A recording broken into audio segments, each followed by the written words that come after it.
I was born with a neurotypical brain in a neurotribe that included autistic people.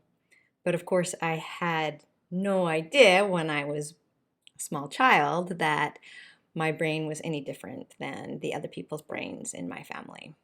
And it made for a confusing childhood.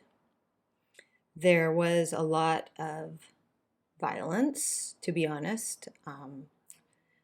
Not from my parents or anything, but I had to learn to take care of myself in a situation in which my autistic siblings couldn't really see that I had a perspective, if that makes sense.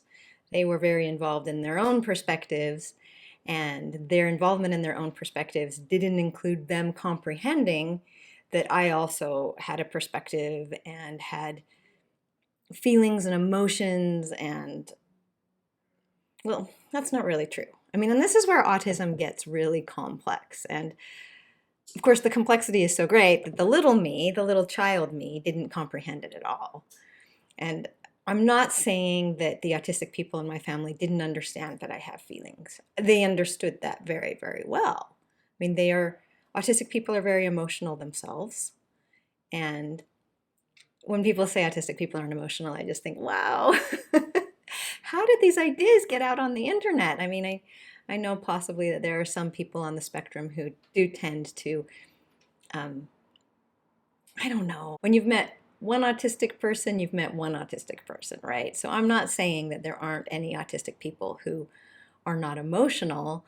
I am saying that the autistic people, all of the autistic people that I've known have been emotional, very emotional. And I I like to think of the way that they use their emotions as affect sharing.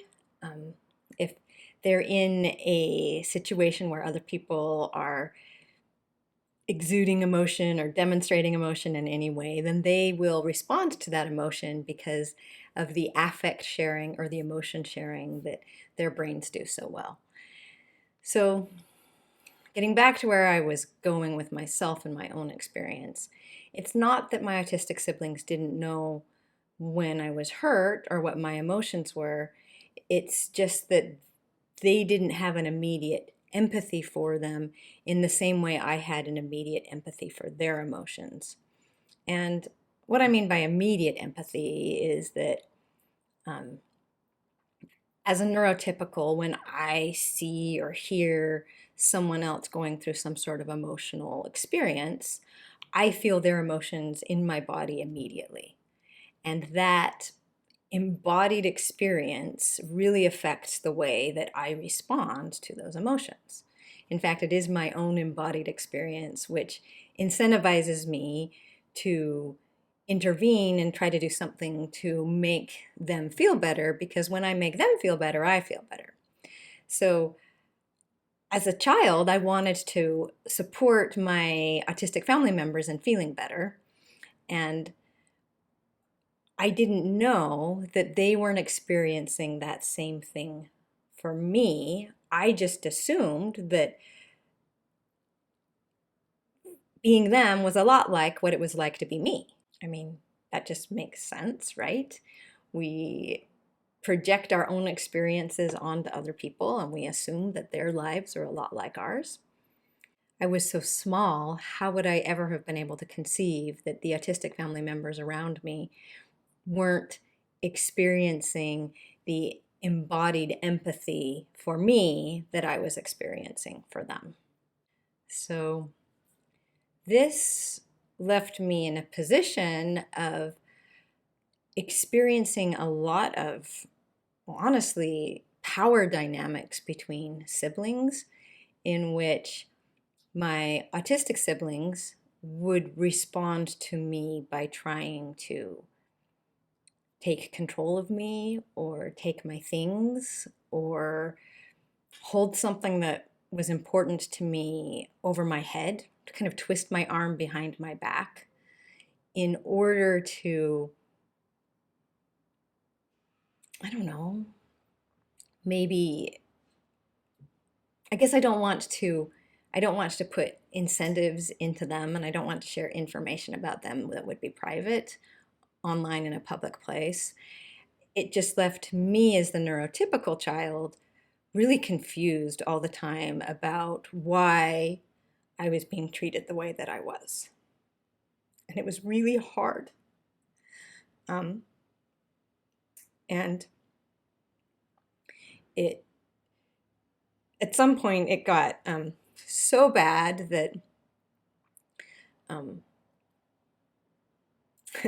again, I don't want to say anything about family members online that might hurt them, but it got so bad that the only solution that anyone could think of in my family was to reward me when I was being hurt by my siblings. So I would actually be given toys for allowing my siblings to hurt me. And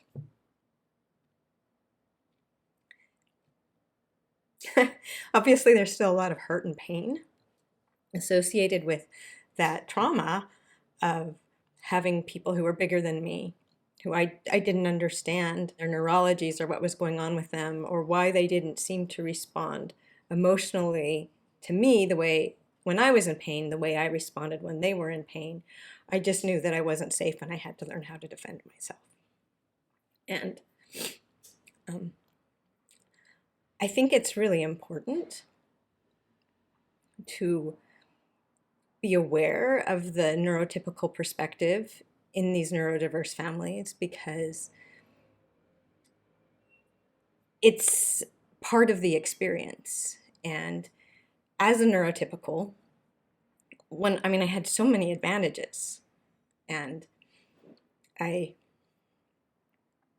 understand that a lot of people might say, a lot of autistic people might claim I'm being ableist when I talk about advantages that I have, and what I really want to be is clear and acknowledging that I know and that I'm aware that there were so many things that were so much easier for me than they were for my siblings, and I could really succeed socially and succeed in school and navigate this complex world in ways that they couldn't. And I acknowledge that. And I acknowledged that as a child too. Like, I didn't know what was going on. I had no idea there was any autism in my family until just a few years ago. Certainly at that age, I didn't know what was going on. I just knew that for whatever reason, a lot of things were a lot easier for me than they were for my siblings. And as I aged a little bit, I started taking that difference very seriously. And I saw that for myself, there was a great responsibility to treat my siblings in a way that acknowledged the difference in our capacities in the social world, that would be really respectful to them, considering the fact that I could see that they were struggling, even though I didn't know why.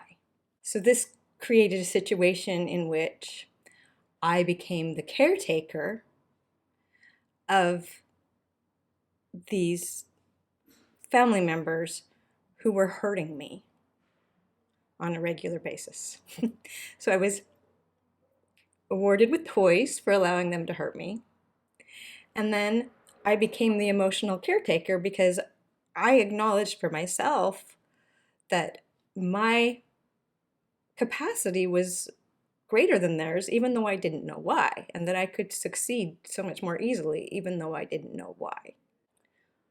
Well, over time, this turned into me really developing the habit of being a caretaker for people who didn't treat me well enough.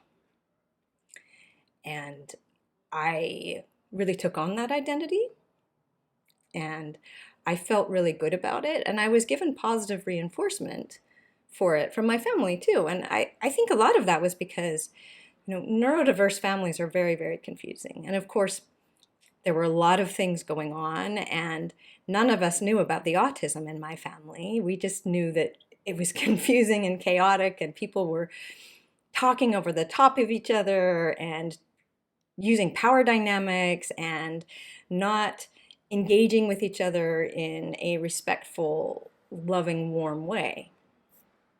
But we didn't know why.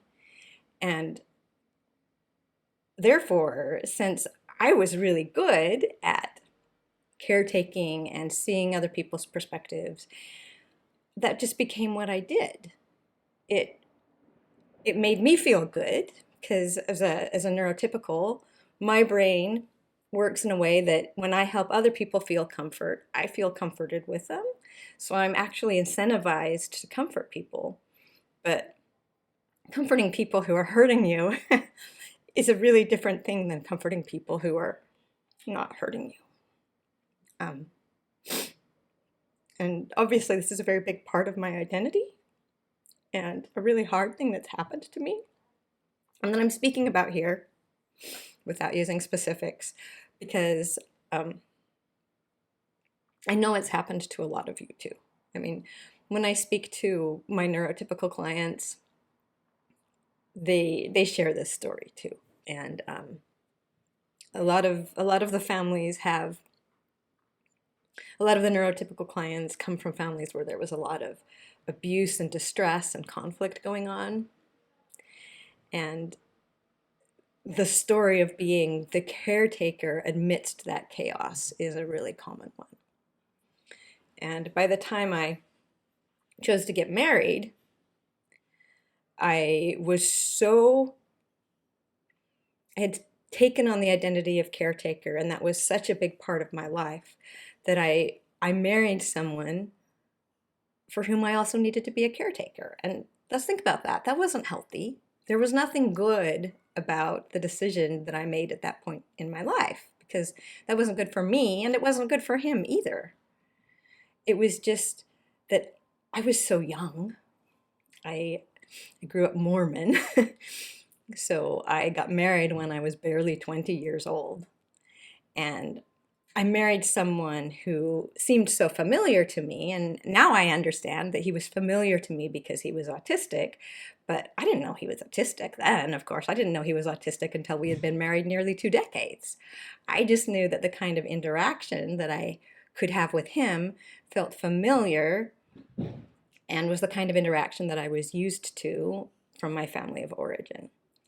So I brought with me what was dysfunctional from my family of origin forward into my life and made it my marriage.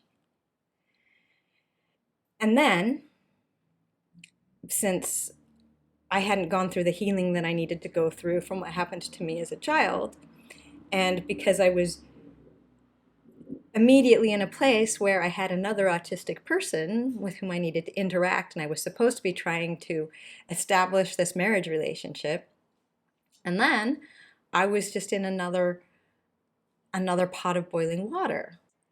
Again, without knowing what was going on and trying to use my neurotypical skills to make sense of the situation. So I remember when I got married, I was really into Victor Hugo and Les Mis.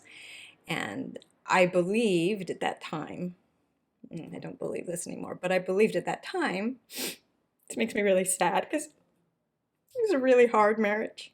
But I believed at that time that if I was giving and I shared myself openly and as kindly as possible, that that would have an effect on my partner and that he would understand that I had emotional needs too and understand what those emotional needs were and would begin to give back to me.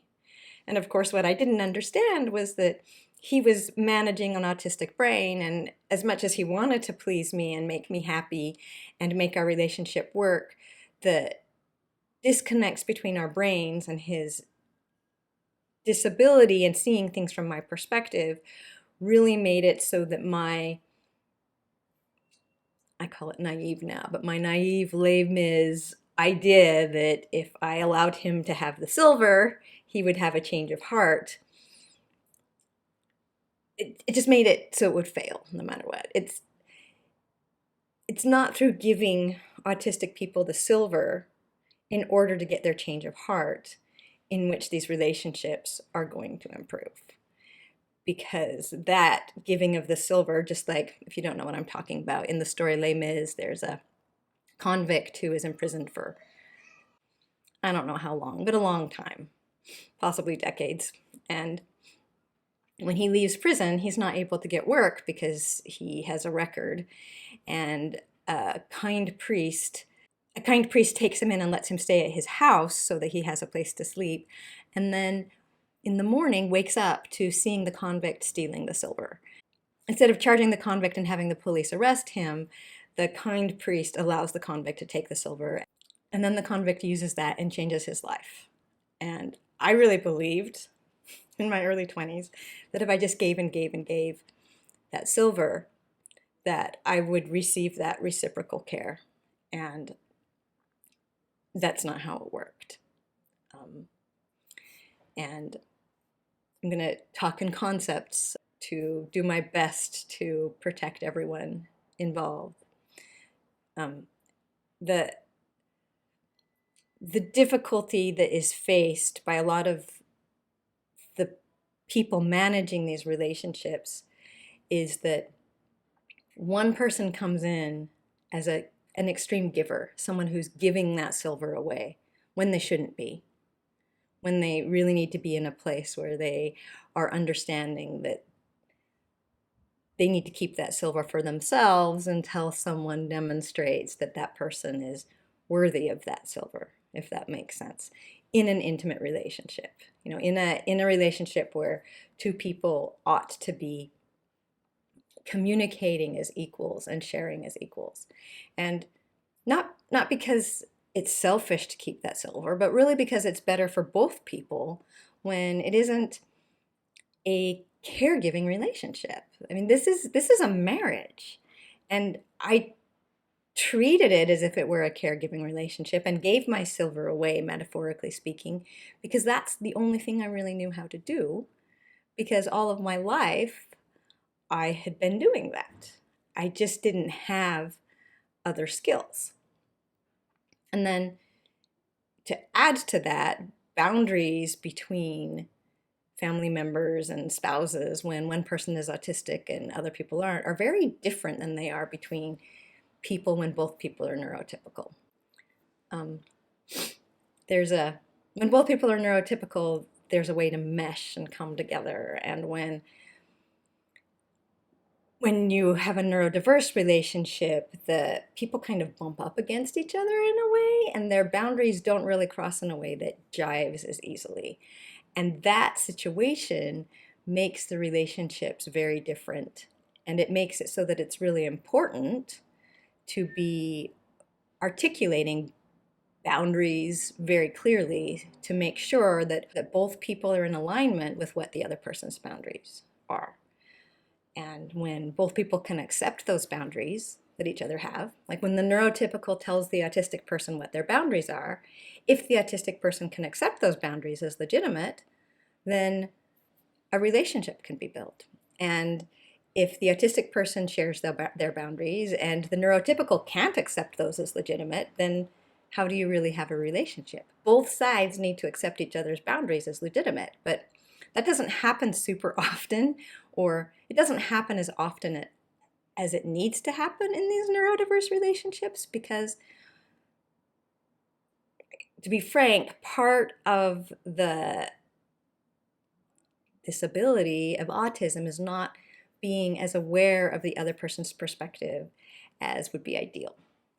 So the autistic person won't necessarily accept other people's boundaries as valid. The autistic person has an idea that the way they see the world is the right way, and they have a difficulty understanding the way the neurotypical sees the world. So when the neurotypical asserts boundaries, the autistic person might just feel like that's not fair because they don't like the neurotypical's boundaries, and they feel like the neurotypical's boundaries are crossing their boundaries. They aren't going to be super aware that the neurotypical has this entirely different life experience that is really important to them, that has been going on in their lives every day that might have gotten the neurotypical to the place where these boundaries are really important to them. So when a neurotypical shares their boundaries with an autistic person, sometimes, unfortunately, the autistic person will just discard those boundaries and tell the neurotypical that they're wrong. And that again feeds the system of the neurotypical caregiving and maybe doubting themselves and doubting the validity of their own boundaries because the people around them are doubting them too. I have a lot more I could say about this, and just the difficulty and the intensity of becoming self-aware of these patterns that I brought from my childhood and how they played out in my adult life and in my marriage, and how to become a healthier person by learning to discard some of those patterns and learning that the way that I could have stronger, better relationships with both autistic people and neurotypical people, with everyone, was to really stand more solidly in myself and keep my silver, metaphorically speaking, sharing it carefully with those who have proven to me that they deserve it, and not with those who would exploit me and steal it from me because, for whatever reason, because they're in a lot of pain themselves, because they've had a hard life, because they're starving.